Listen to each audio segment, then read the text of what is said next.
Good evening, everyone. Good evening. And thank you, Father, for a very nice introduction. I am happy to be back here in Boston College. I was here, I think, last December. Yeah. This bloke here in suits and glasses, we were classmates in theology in Kenya. So if you really want to know me, you can talk to him later. Yeah, so Mayemba, thank you for the 3 years in Kenya, and thank you for the work you do here. I'm very grateful to all of you, that you've come to listen to me. In my place, we say, Moi kwereke. That simply means a story is not complete until someone has heard the story. So I'm very glad you've come to listen, to my story tonight. What I hope to do is to read a few passages and then, let you ask questions or make comments. That way it's not too boring.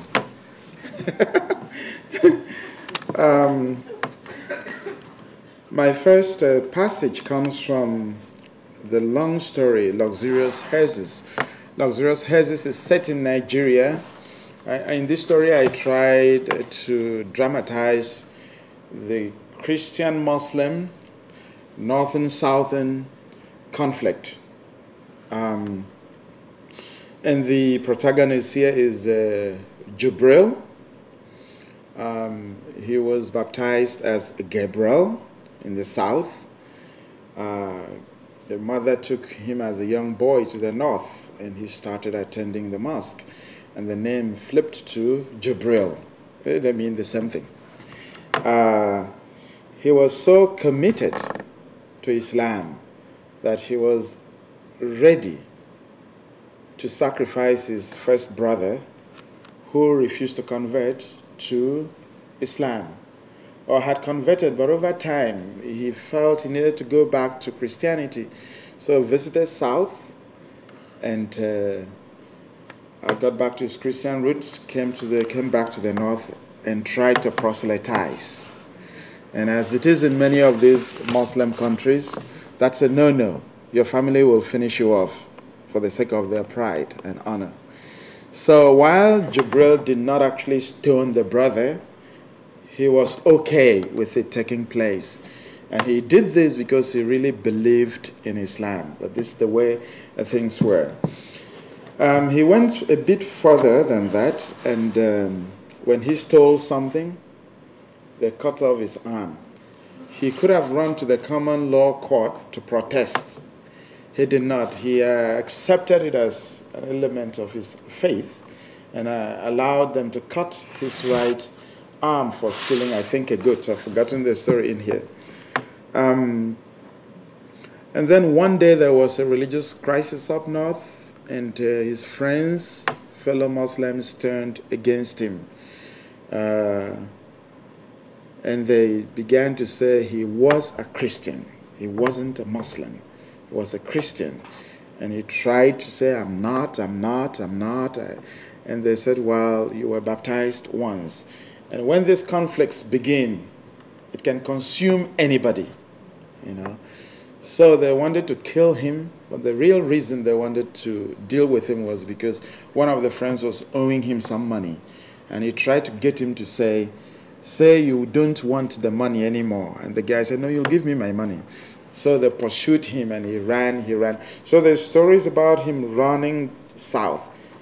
And in this bus with Christians, he had to hide that hand, so nobody would know he is, or he was a Muslim. The passage I want to read here is about what he felt the night before the hand was cut. Up until that last night, he had been brave about it and actually walked around anticipating the event with gay abandon. A boy completely at peace with a just punishment, a sort of hero in his neighborhood. As far as he was concerned, the hand was dead. He absolutely believed that once the hand was cut off, he and others would be discouraged from stealing again. He ignored the hand and tried not to look at it, and looked forward to being relieved of this source of self-hate. Jibril started using his left hand only, and just to make sure he did not mistakenly use the fingers or palm of the condemned hand, he tied a red rubber band around his right wrist as a reminder, as if to delineate a clear line between good and evil, love and hate. With this sort of clarity, he felt comfortable using his right elbow, for it was a part of the body he had not forfeited to theft. 2 nights before the amputation, he had slept peacefully and even happily dreamed of the hand being cut. But that last night, alone in that room, he lay awake. While he still accepted that his hand should be cut off and prayed loud and clear to that Allah's will be done, he found himself many times, to his embarrassment, shaking hands with himself in the dark. He performed many types of handshakes and even pretended to shake hands with another person. For the last time, he used his right hand, to feel the different parts of his body. He stood up and wandered around the cell, feeling the wall and the floor. He moved the fingers among themselves like a flutist or a guitarist. He said goodbye to that part of him he had already sacrificed to theft, knowing that when day broke, he would be wafted away by anesthesia.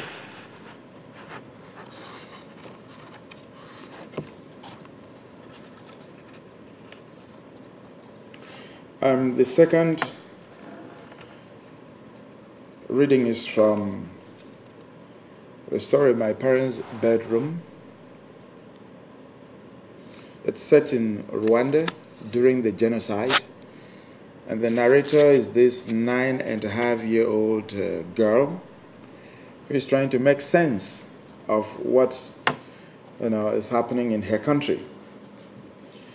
Rwanda is a very beautiful, beautiful place. I have never been to Rwanda before, and so it was quite a task trying to write this story about a country I have not seen. The passage I'm reading out to you now, I got the details of this beautiful country through research. So I got on the internet and I knew that there was a car race in Rwanda.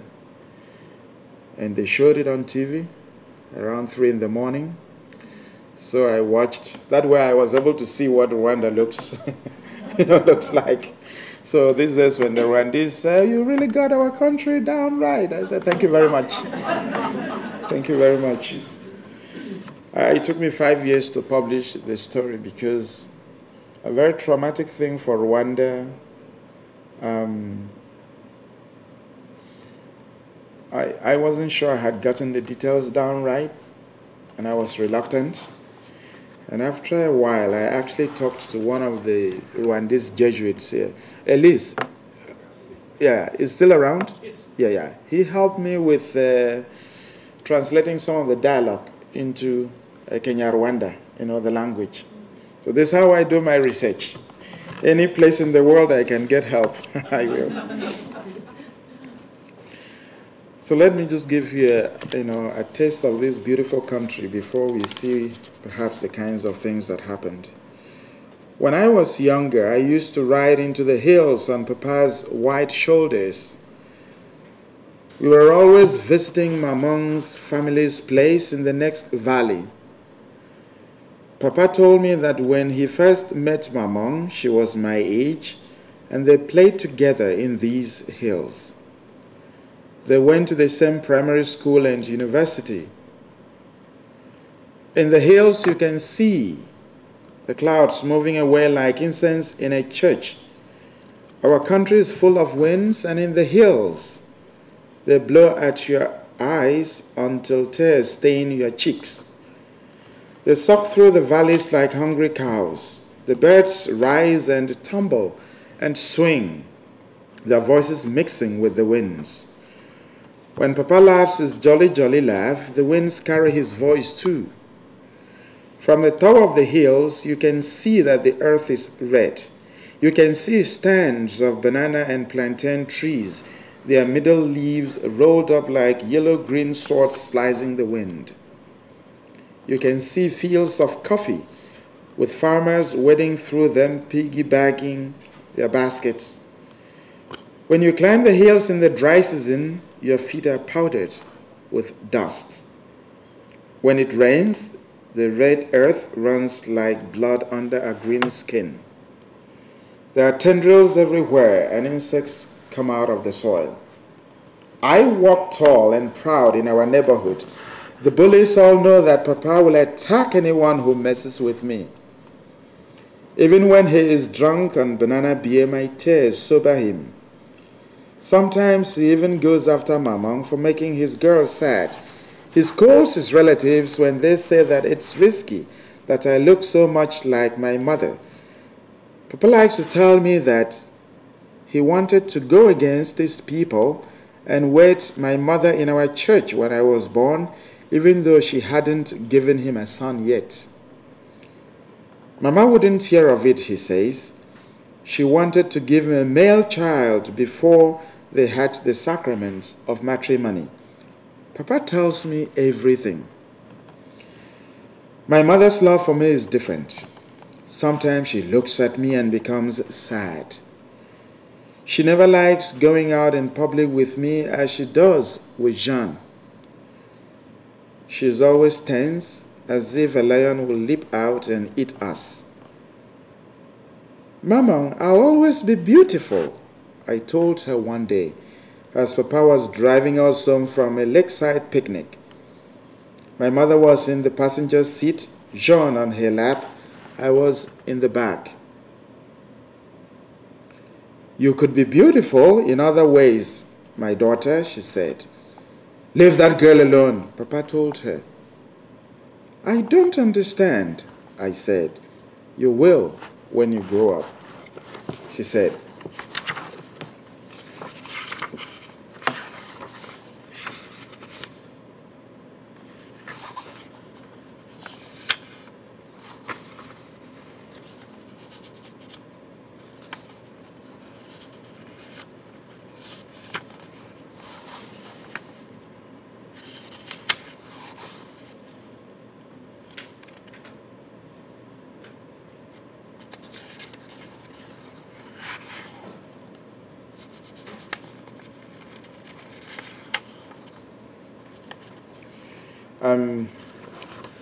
I forgot to say thank you to a very important people sitting quietly in your midst. My copy editor at Little Brown. That's a Marisol Salter. She's the one who copy edited the book and sent me. Mary, please raise your hand. They need to acknowledge you. Yeah, what can I even say? She was there for me, and we had to go through every comma. You know, long hours, long days, but we got it. You know, we got it done.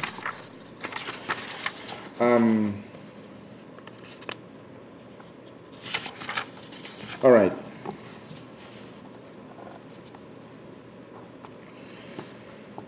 Now the mother is Tutsi, the father is Hutu. So the girl shares, you know, the identity of both, you know, groups.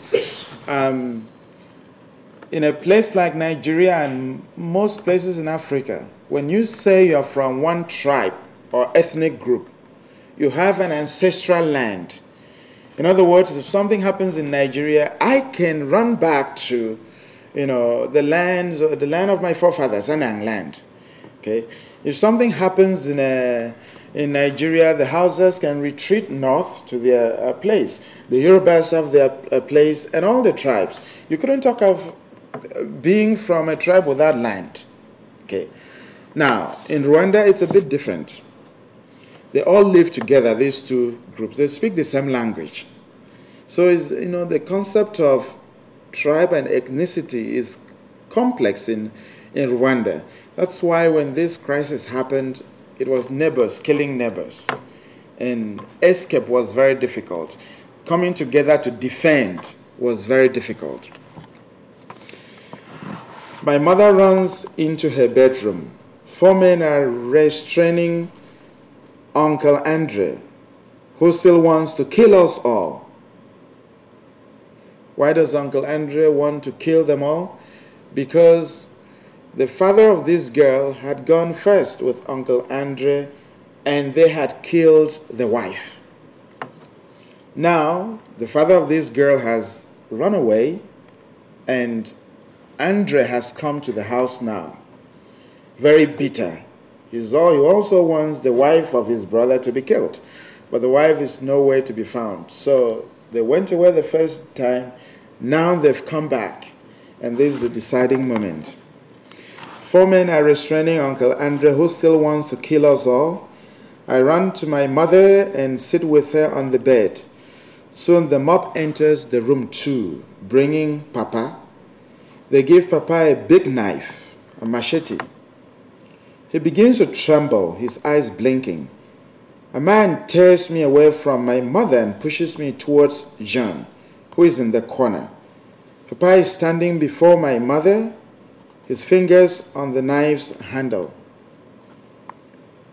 My people, he mumbles. Let another do it, please. No, you do it, traitor, his brother shouts, struggling with those holding him. You were with us when I killed Annette yesterday, my pregnant wife. You can't keep yours. Where did you disappear to when we came last night? You love your family more than I love mine? Yes?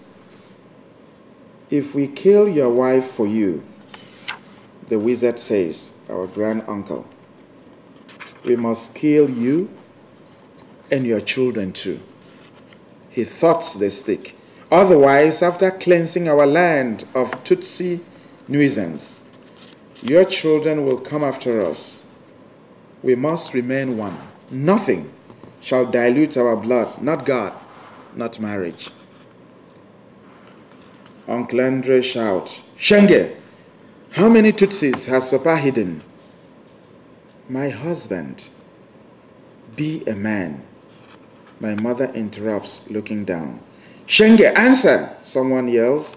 The crowd of Hutus murmur and become impatient. Wowo Sobisa. My husband, you promised me. Papa lands the machete on my mother's head. Her voice chokes and she falls off the bed and onto her back on the wooden floor. It's like a dream. The knife tumbles out of Papa's hand. His eyes are closed. His face calm, though he's shaking. My mother straightens out on the floor as if she were yawning. Her feet kick and her chest rises and locks as if she were holding her breath. There is blood everywhere, on everybody around her. It flows into Maman's eyes. She looks at us through the blood. She sees Papa become a wizard, sees his people telling him bad things. The blood overflows her eyelids and Maman is weeping red tears. My bladder softens and pee flows down my legs toward the blood. The blood overpowers it, bathing my feet. Papa opens his eyes slowly. His breaths are long and slow. He bends down and closes my mother's eyes with trembling hands. If you let any Tutsi live, they tell him, you are dead. And then they begin to leave, some patting him on the back. Our uncle is calm now and stroking his goatee. He tugs at Papa's sleeve. Papa covers Mama with a white bedspread and then goes off with the mop without looking at me or my brother. My mother's ring and money disappear with them. I cry with the ceiling people. There were people being hidden in the ceiling, but the father has not revealed this. Okay, the mother had come to accept her fate that they will eliminate her. But she was only pleading with the husband, let my children live. So that was the promise, that you will go ahead with it and let these two live. I cry with the ceiling people until my voice cracks and my tongue dries up. No one can ever call me Shenge again. I want to sit with Mamong forever and I want to run away at the same time. Sometimes I think she's sleeping and hugging Helene under the bedspread and the blood is not hers. I don't want to wake them up. My mind is no longer mine. It's doing things on its own. I begin to run backward and I see the blood flowing back into Mamong. I see her rising suddenly as she fell. My mind is running backwards. I see Papa's knife lifting from her hair. She's saying, me promised you. Yes, Mamong, I say, you promised me. Jean, my brother, is startled by my shout. She stamps around in the blood as if he were playing in mud. I begin to think of my mother as one of the people in the ceiling. It's not safe for her to come down yet. She's lying up there quietly, holding on to the rafters, just as she must have been last night when the man in the yellow trousers attacked me. She's waiting for the right time to cry with me. I think that Uncle Andre is hiding Auntie Annette in his ceiling and fooling everyone into believing that he killed her. I see her lying face up on a wooden beam with a mountain belly, the way I lie on the lowest branch of a mango tree and try to count the fruit. Soon, Uncle Andre will bring her down gently. She will give birth, and my uncle will cover her mouth with Belgian kisses. Thank you.